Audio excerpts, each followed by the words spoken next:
The Intergovernmental Authority on Development IGAD has commenced a 4-day specialized training workshop in Nairobi for its committee of ambassadors and parliamentarians focusing on agri-food system governance. The event shows IGAD's strategic commitment to addressing food insecurity, climate change, and regional policy coherence across the Horn of Africa. This platform bringing this high-level parliamentarians, ambassadors, to be part of the journey because since IGAD is really very much working on addressing food security and nutrition in the region, and the region is very fragile, drought, conflict, this is a lot of climate change, also development strategy. But in the end of the day, IGAD is a regional bloc under African Union, like other RECs, COMISA, East Africa, ECOWAS, and others.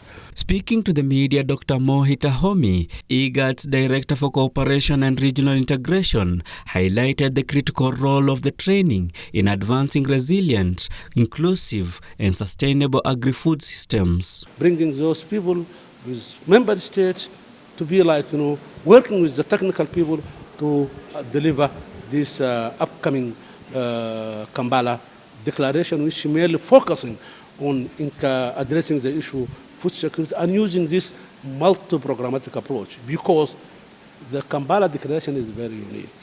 Because in the two earlier, Maputo, Malabo, they talk about agricultural growth.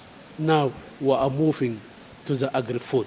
He noted that the participation of high-level policymakers reaffirms IGAD's collective resolve to drive agricultural transformation and food system resilience in its member states of Djibouti, Eritrea, Ethiopia, Kenya, Somalia, South Sudan, Sudan, and Uganda. We are looking for improvements in policy and in integrated thinking and in clearing obstacles towards the movement of food and other surpluses, so that in the region we have collective thinking.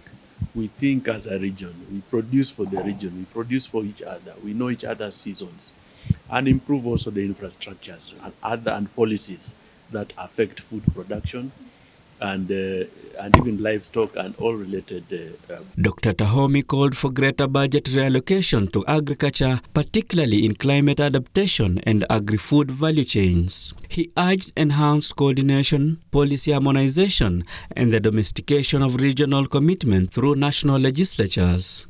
And the whole story about the commitment of the member state to implement the IGAD. What is it? For me, for example, let me just on agriculture and food security. Suppose by 2025, 10% of the public finance go to agriculture. When we did evaluation in our region, actually in Africa, no country on track. The training sets the stage for the renewed regional drive towards building resilient agri-food systems, leveraging strategic investment, policy innovation, and inclusive governance. Reporting for the Muslim Insight, I am Aban Shihemi.